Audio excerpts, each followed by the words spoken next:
The crystal stem of Nellie's wine glass snapped between her fingers the moment the tasting room doors slammed open, letting in a blast of dry Napa heat and the one man she had spent the last couple of months trying to erase from her life. Julian didn't belong here, not in a private rehearsal, not among the curated calm of oak barrels and soft jazz, not in a room full of people who had never learned to fear the sound of his footsteps. But he walked in like he owned the vineyard, the valley, and every breath Nellie took. "Nellie," he hissed, crossing the floor with a predator's certainty. "You didn't answer your phone." She froze. Her pulse stuttered. The glass stem dug into her palm, but she barely felt it. Julian's hand clamped around her upper arm, fingers digging into the same spot they always had. "We're leaving. Now." The best man, sweet, nervous, painfully polite, stepped forward with a shaky, "Hey man, maybe you should." Julian turned his head. One look. One sharp, vicious smile. The best man backed away so fast he nearly tripped over a wine barrel. A ripple of discomfort moved through the room. Guests looked down at their shoes. Someone cleared their throat. No one knew how to step in without making it worse. Except one man. Eugene had been leaning against the far wall, half listening to a sommelier drone about notes of plum and leather, bored enough to consider leaving early. He didn't do weddings. He didn't do crowds. He was only here because the groom was one of the few people in the world he still owed anything to. But the moment Julian's hand tightened and Nellie flinched, not dramatically, not loudly, just a small, sharp intake of breath, Eugene's boredom evaporated.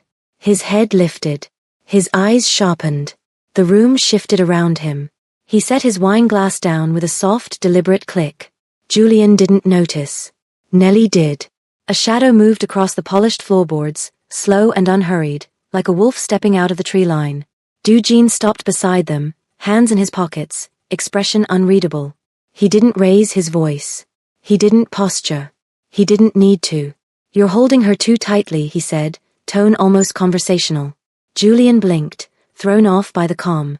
"This is none of your business." Eugene's gaze flicked to Julian's hand on Nellie's arm, then back to Julian's face. "It is now."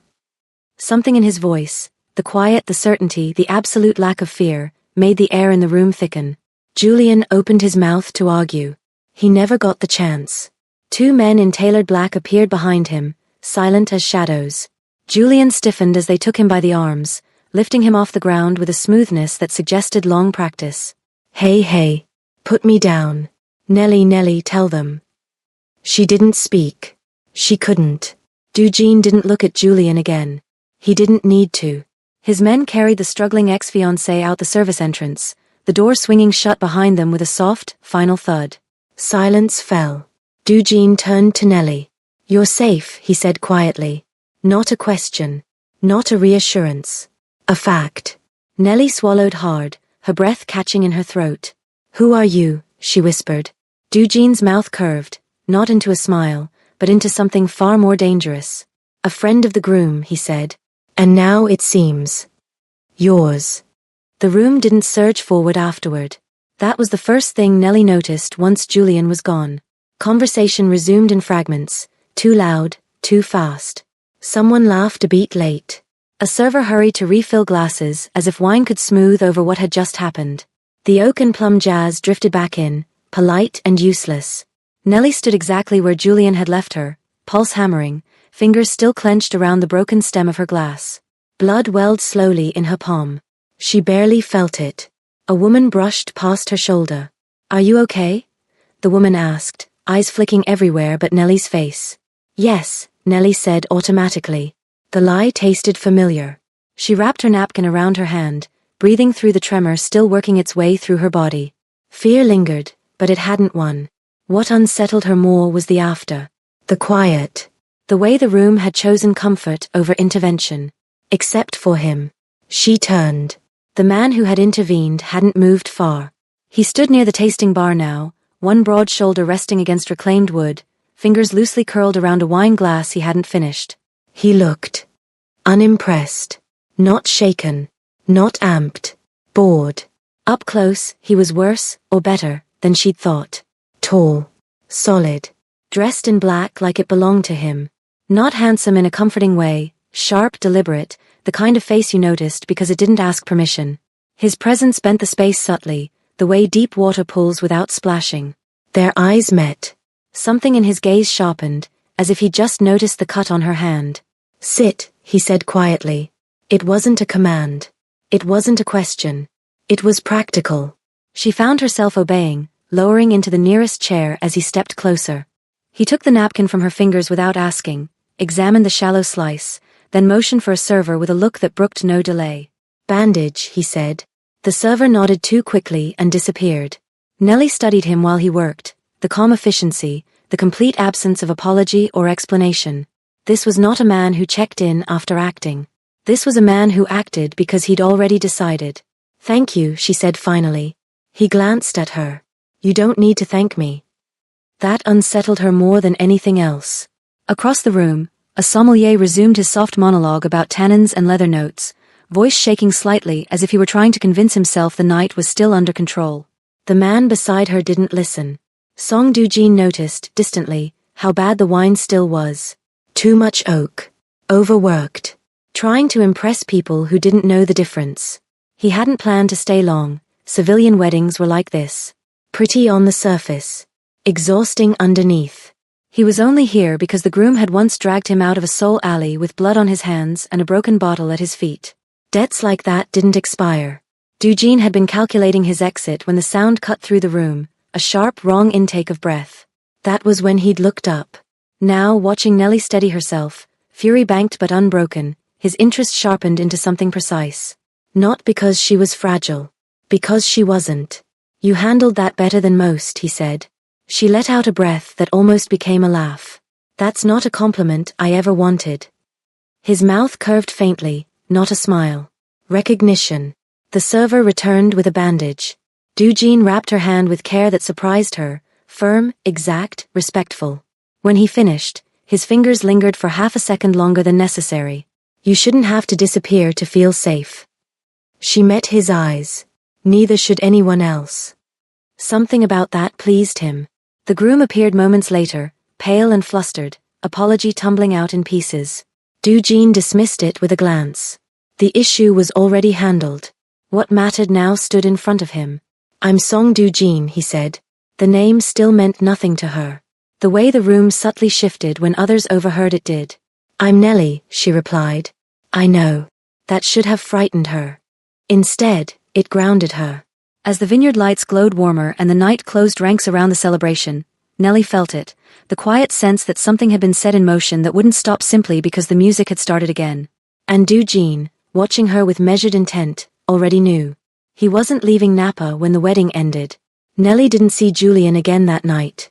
She kept expecting him to reappear at the edge of her vision, angry, loud, familiar in the worst way, but the vineyard remained sealed and serene, as if he'd been edited out of the evening entirely.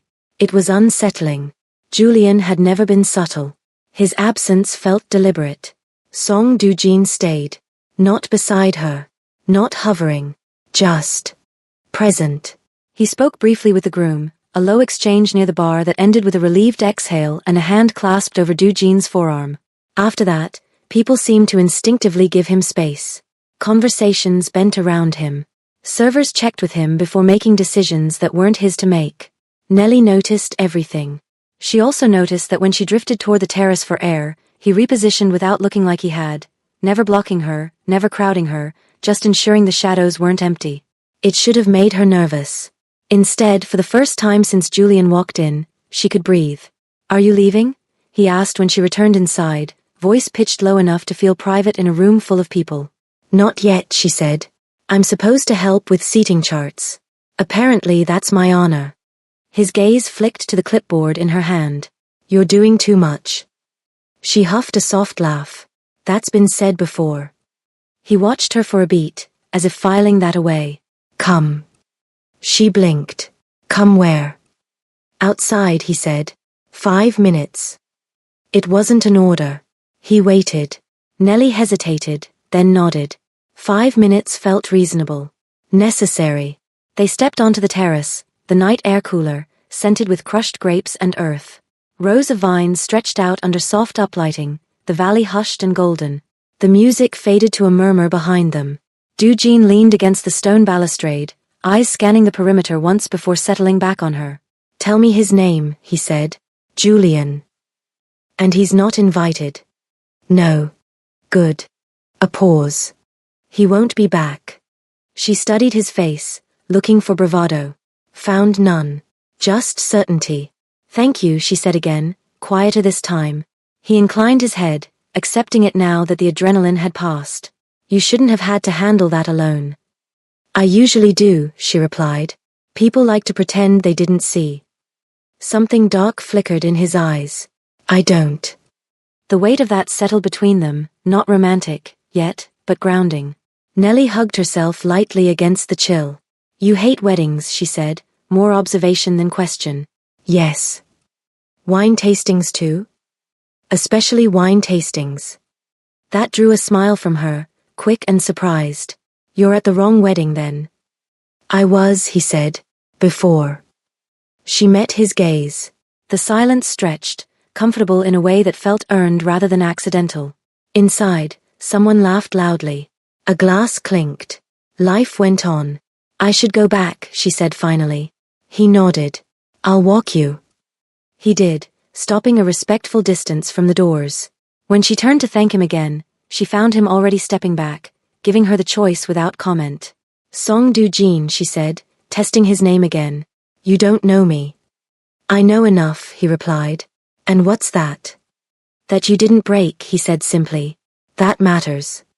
Her throat tightened. She hadn't realized how much she needed someone to notice that. As she rejoined the party, Nellie felt something shift, not relief, not safety exactly, but a quiet recalibration. The night no longer felt like something happening to her. Across the room, Do-jin watched her resume her place among friends, clipboard in hand, spine straight. The vineyard lights cast her in gold. He found, to his irritation, that leaving now felt impossible. Civilian weddings were exhausting. But some vintages, he knew, were worth lingering over. And as the music swelled and the rehearsal dinner rolled toward its end, Song Do-jin made a decision he rarely allowed himself. He would stay in Napa for the week. Not for the groom. Not for the wine. For Nellie Turner. Nellie woke the next morning the way she always did after something bad happened, too alert, too quiet inside her own skin. For a few seconds, she lay still and listened. No footsteps outside her door. No voice in the hallway. No sharp knock that made her stomach flip. Just birds, distant delivery trucks, and the soft hum of the hotel's air conditioning. Normal. She sat up anyway, palm pressed to her chest as if she could slow her heart by force. The bandage on her hand was neatly wrapped, the kind of careful that felt deliberate. She stared at it until memory caught up. Julian. The doors slamming open. Fingers on her arm. The way the room had looked away. People frozen, unsure, afraid of escalating it. And the way one man hadn't. She showered too hot, dressed too carefully, and told herself she was fine, because she had a schedule. Because wedding weeks didn't pause for panic. Because her friend deserved better than Nellie dragging darkness through someone else's joy. She made it downstairs for the morning run-through with a smile practiced into place.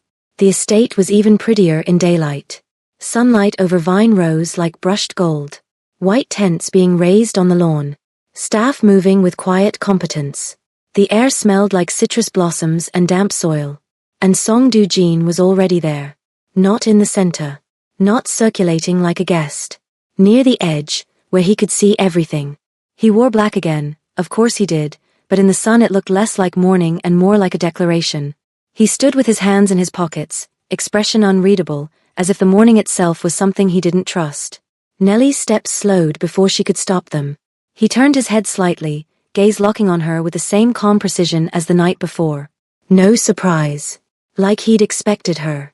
Good morning, she said, because polite was easier than honest. Morning, he replied. A pause. His eyes flicked to her hand. It's healing. It wasn't a question. He'd already checked. I didn't even feel it until later, she admitted, then hated that she'd said it. His gaze didn't soften, but something in his attention sharpened, like her words gave him information he didn't like. You're used to pain, he said quietly. Nellie lifted her chin. I'm used to keeping things moving. Do-jin held her gaze for a beat, then nodded once, as if he respected the choice even if he didn't approve of the cost. You're on schedule, he said. She blinked. What? The bridal party is meeting in the tasting room. 10 minutes. His eyes drifted past her, scanning the estate with lazy focus. You don't have time to stand here and pretend you're not tired. Nellie almost laughed. Are you telling me what to do? I'm telling you the truth, he said. Do what you want with it. There it was again. Not control. Not pressure. Just a blunt clarity that made her feel seen in a way that was inconvenient. She started walking again, forcing herself not to look back. She failed.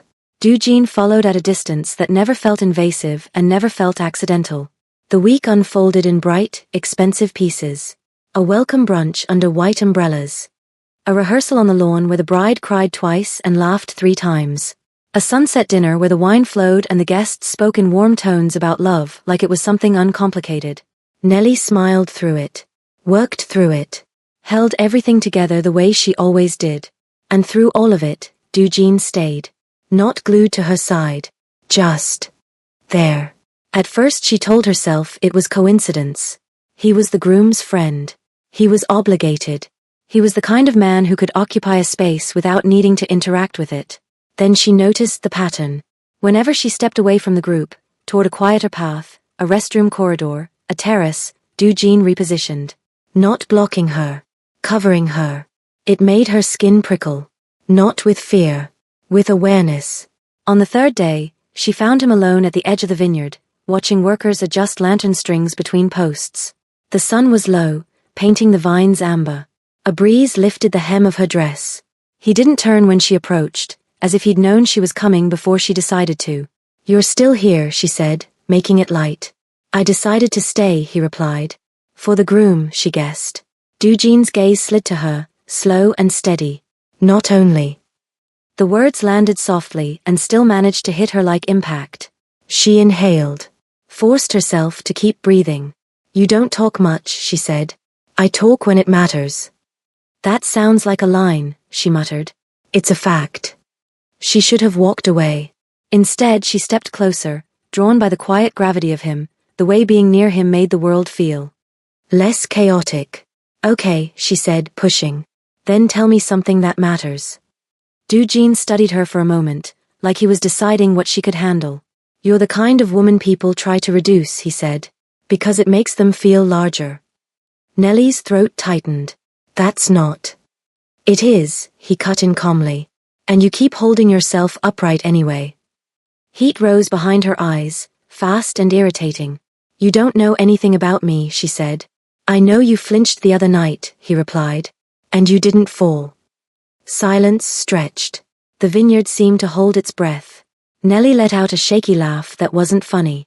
Congratulations. You saw the worst 5 minutes of my life. Eugene's expression didn't change. His voice dipped lower, quieter. No, he said.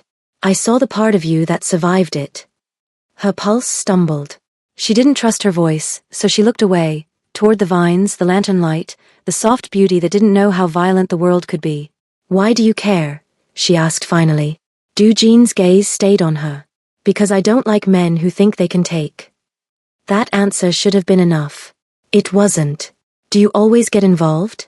She asked. No. Then why me? A beat. Eugene stepped closer, not too close, not pressing, just enough that she felt the warmth of him in the cool air. His voice was low enough to feel like it belonged against her skin. Because I noticed you, he said. And once I notice something, I don't pretend I didn't. Nellie's breath caught, not from touch, not from kisses, but from the quiet, deliberate attention of a man who didn't waste words. She forced herself to look at him again. That sounds dangerous. It can be, he said. Then, almost as an afterthought, if you want it to stop, say so. There it was. The choice. Clean. Real. Nellie didn't answer fast enough. Eugene's gaze dropped briefly to her mouth, then returned to her eyes as if he'd caught himself mid-thought. He stepped back, giving her air. Nellie exhaled, realizing she'd been holding her breath. Come, he said, as if changing the subject was a mercy. There's a private tasting in the library. She blinked. There's a library? Eugene's mouth curved faintly. There's always a library. The library was all dark wood and quiet wealth. Floor-to-ceiling shelves. A long table set with 2 glasses and a bottle that looked older than most marriages in the room outside. No sommelier. No audience. Just them. Nellie took in the setup and stared at him. Did you arrange this? Yes. Why? He poured without asking, the wine catching the lamplight like garnet. Because you're surrounded all week, he said. And you haven't had a single moment that belonged only to you. Nellie's chest tightened. I'm fine. Dujin slid a glass toward her. I didn't say you weren't. She sat.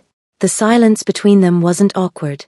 It was charged, like a wire humming. She took a sip. The wine was smooth, deep, expensive in a way she couldn't name. She swallowed and tried to focus on the taste instead of the man watching her with quiet intent. It's good, she said. It should be, Dujin replied. It doesn't lie. That made her smile despite herself. Wine doesn't lie. People do, he said simply. Wine tells you exactly what it is. Nellie held his gaze. And what are you? His eyes darkened by a fraction. A problem, he said. For the wrong people. Her breath hitched. He didn't flirt. He didn't soften it. He offered her truth like a test. Nellie set the glass down carefully.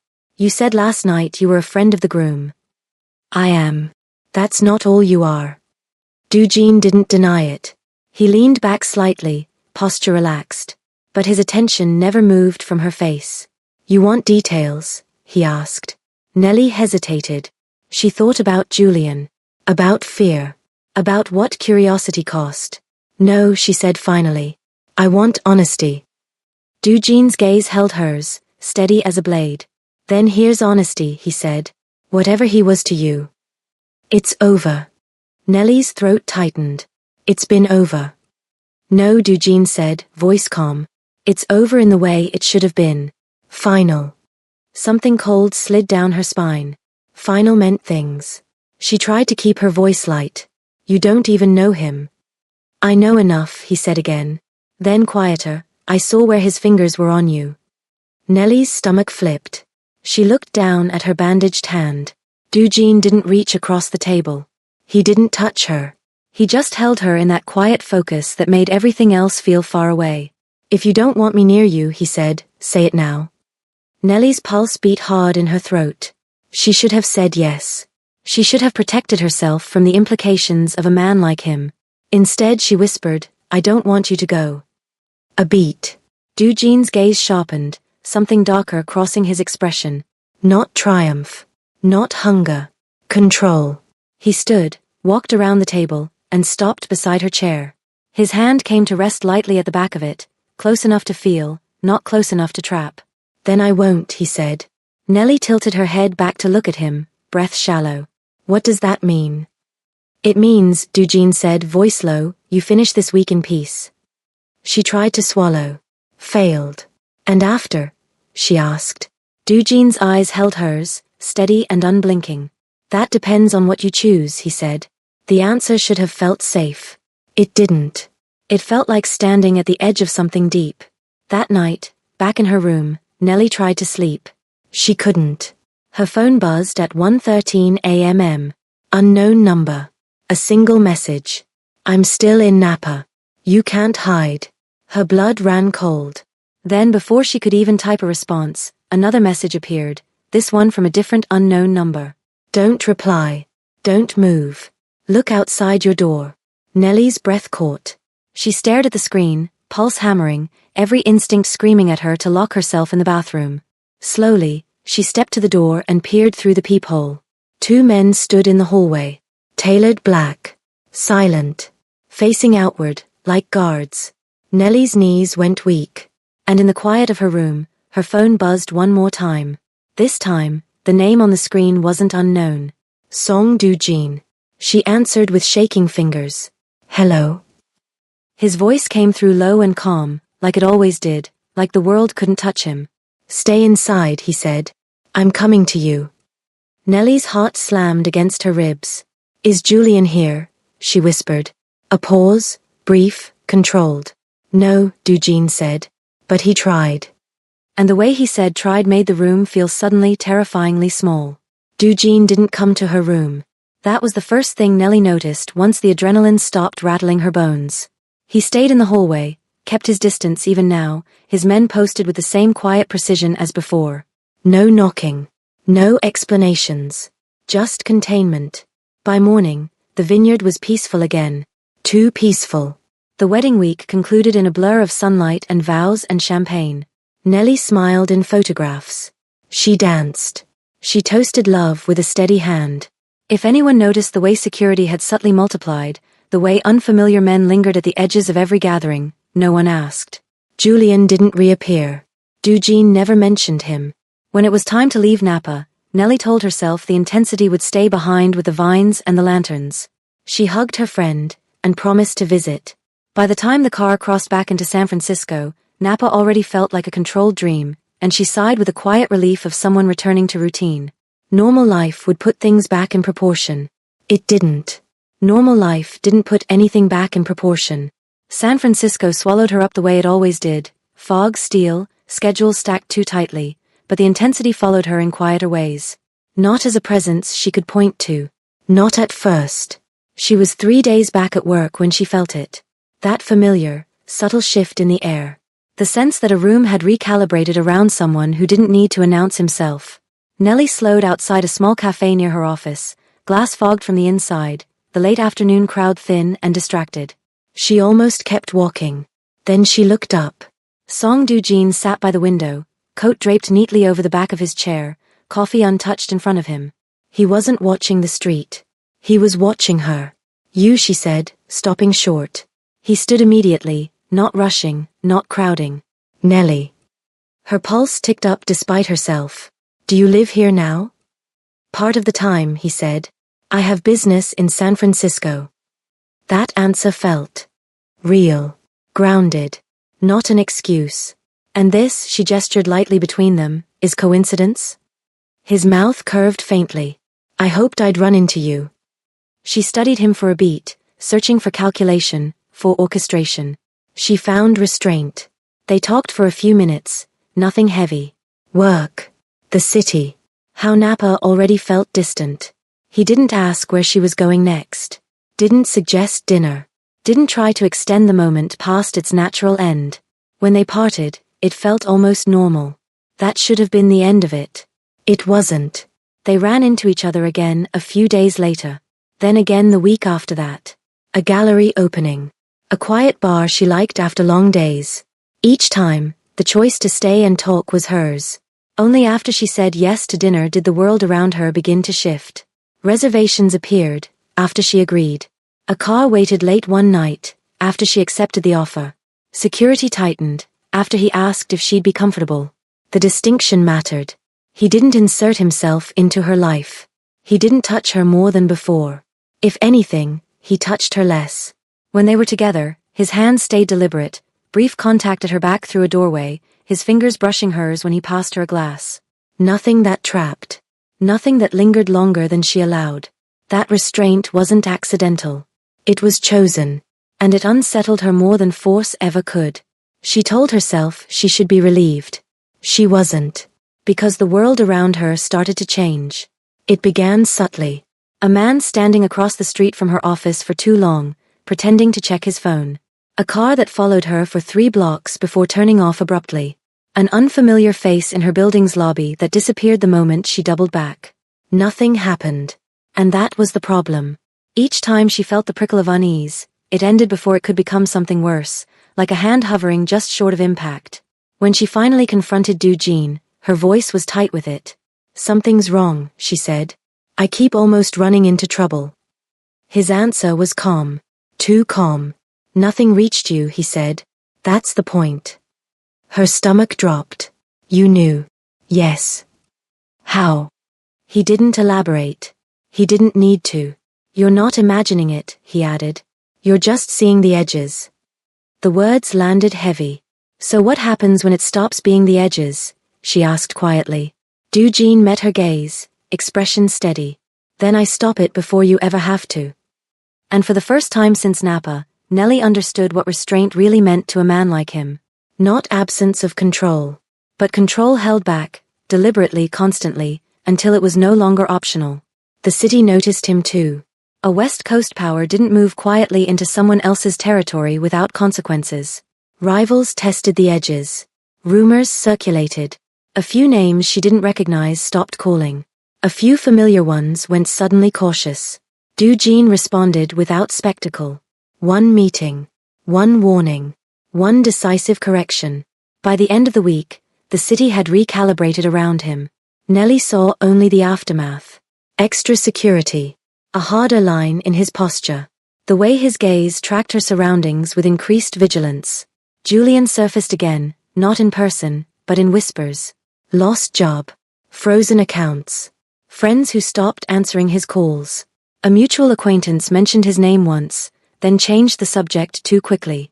People are talking about Julian, she said one night, not looking at him. Are they? They say his job fell apart. His accounts. His father's firm. Jean didn't react. He only watched her, attentive in a way that made it impossible to tell whether he'd already anticipated the question. Did that have anything to do with you? She asked. He considered her for a moment. Yes. No explanation. No warning. Just the truth, delivered like it didn't require permission. Nellie exhaled slowly. What are you? Jean met her gaze. Someone who doesn't let problems linger. Nellie's stomach knotted. Do you know how terrifying that is? She asked, voice tight. To realize someone can erase a life like it never mattered? Jean's gaze was steady.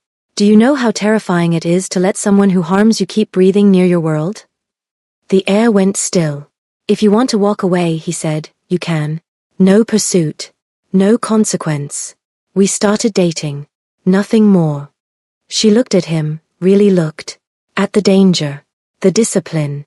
The man who had reshaped cities and still waited for her consent. Nellie exhaled. I'm not walking away, she said. I just needed to know who you are and what you're capable of.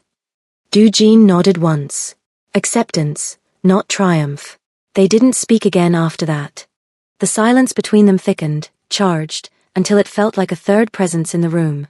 Nellie was acutely aware of her own breathing, the way it hitched when Jean stepped closer, close enough that she could feel the heat of him without being touched.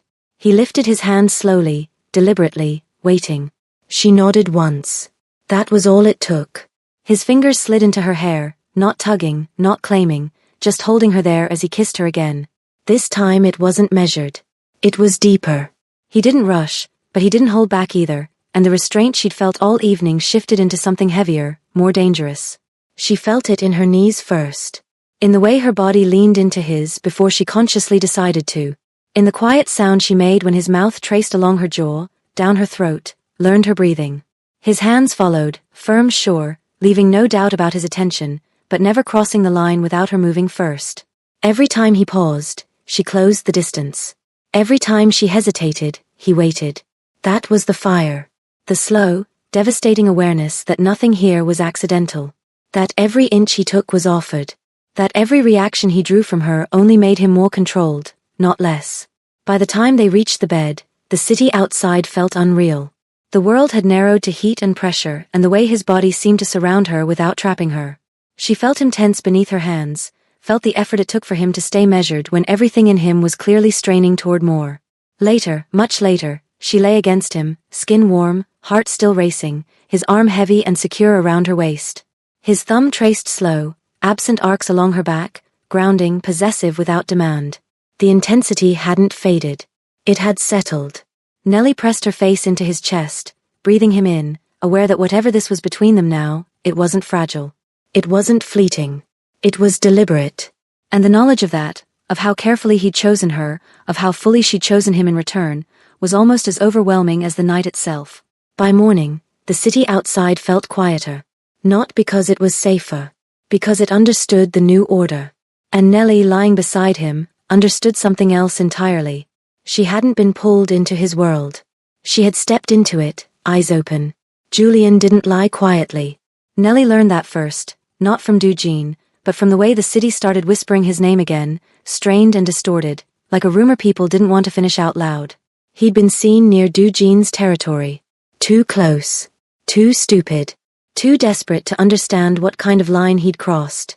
Jean didn't tell her at first. That was how she knew something was wrong. He became sharper. More contained. His phone never left his hand. Conversations cut short the moment she entered a room. Men she didn't recognize rotated through his inner circle, faces grim, movements efficient. The air around him felt coiled. "Nellie," he said one morning, voice steady, "you're coming with me." "Where?" she asked. "Somewhere safe." That word again. She followed him anyway. The estate sat high above the coast, fortified without looking like it was. Clean lines. Open views. Security folded into the landscape like it had always been there. The moment the gates closed behind them, Nellie felt it, the shift from proximity to control. She stopped walking. "This isn't Napa," she said quietly. "No," Dujin replied. "This is where I don't make mistakes." That night, she heard the truth from someone else. Not details. Never details. Just enough. Julian had tried to force a meeting. Had shown up demanding access, shouting her name like it still belonged to him. He hadn't gotten far. He had been removed from her world completely. Nellie sat alone on the terrace long after the sun went down, the ocean black and endless below her. Her chest felt hollow, not from grief, but from the weight of understanding finally settling in. Dujin joined her without a sound. She didn't look at him. "Is he gone?" "Yes." No hesitation. No apology. She closed her eyes. "And you didn't tell me." "I removed you first," he said. "Then I handled it." She turned then, anger and fear colliding hard enough to steady her voice. "You don't get to decide what I can face." His gaze didn't waver. "I decide what reaches you."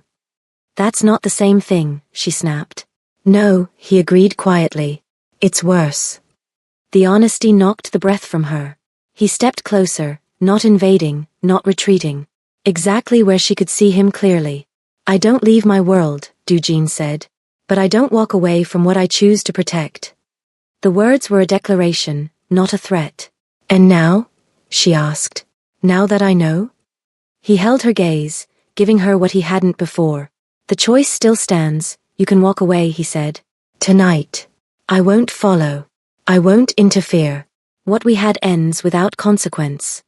Her pulse thundered in her ears. "And if I stay?" "Then you stay knowing exactly who I am," he said. "And what it costs." Silence stretched between them, deep and terrifying and honest. Nellie thought of Napa. Of the woman who'd frozen with broken glass in her hand. Of the weeks since, how she no longer checked exits first, how she slept without bracing for impact. She wasn't the same woman. "I'm not choosing you because you saved me," she said. "I'm choosing you because you see me." Dujin exhaled, slow, controlled, like he'd been holding that breath since the vineyard. He didn't touch her right away.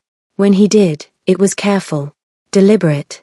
His hands framed her face like something precious, his forehead resting against hers as if grounding them both. "You are not small," he said quietly. "And you are not afraid." She wasn't. The night they spent together afterward wasn't frantic or desperate. It was slow, intentional. Every touch was chosen, every pause deliberate, every breath shared like an agreement quietly renewed. Nothing was taken. Nothing rushed. What unfolded between them was consuming without being wild, measured, deliberate, and impossible to mistake for anything temporary. By morning, the storm had passed. Julian would not be crossing her path again. The threat ended. The world settled into a new, colder alignment. And Nellie stood at the glass wall beside Dujin, watching the sun rise over territory she now understood. She hadn't been claimed. She had chosen. And nothing, not fear, not power, not the cost, would take that from her. 1 year later, the hills above Montecito glowed soft and green, the vineyard rose curving like a promise kept. Nellie walked between the vines with the ease of someone who belonged there now, wide-brimmed hat tilted back, linen dress brushing her calves, tablet tucked under her arm because she never fully stopped working. The air smelled of sun-warmed earth and citrus carried in from the coast. It was quiet in a way that felt intentional. This place hadn't existed a year ago. Now it did. Song Dujin stood at the edge of the terrace, jacket off, sleeves rolled, watching her the way he always did, without interrupting, without claiming the moment from her. The vineyard bore a name etched discreetly into stone at the entrance. Sovereign Reserve. It wasn't an escape from his world. It was a sanctuary built within it. "You're pacing," he said when she reached him. "I'm thinking," she replied, smiling. "Which usually looks like pacing." He accepted that without comment. He always had. Nellie's creative firm had expanded, cleanly, fiercely, on her terms. Clients trusted her. Boards listened. Stability didn't cage her ambition, it sharpened it. She chose her projects now, chose her hours, chose when to step away and when to lean in. Protection had never meant permission to shrink. Dujin never asked her to be less. If anything, he made room. They stood together as the sun dipped lower, his hands settling at her waist, firm, familiar, grounding. Not possessive. Present. The world beyond the hills still knew his name and feared it. Deals were made. Lines were enforced. The machinery of power kept turning. But here with her, he was quiet. You were the only thing in Napa worth keeping, he said, voice low against her ear. She huffed a laugh. The wine will be offended. It tried too hard, he replied. You didn't. She turned to face him, studying the man who had once frightened her with the scale of his power and then proven, day after day, that restraint was the truest measure of it. The danger hadn't disappeared. It never would. What had changed was choice. Do you ever regret it? She asked. Choosing me inside your world? His answer was immediate. No. Not softened. Not romanticized. Certain. Nellie leaned into him, resting her forehead against his chest, listening to the steady beat beneath his ribs. She hadn't traded freedom for safety. She hadn't been rescued. She had stepped forward, eyes open, and built something rare. A life where power bowed to consent. A partnership forged in danger and devotion. A love that never asked her to disappear. As twilight settled over the sovereign reserve, Nellie knew, without doubt, without fear. She hadn't been claimed. She had chosen. And he had chosen her right back.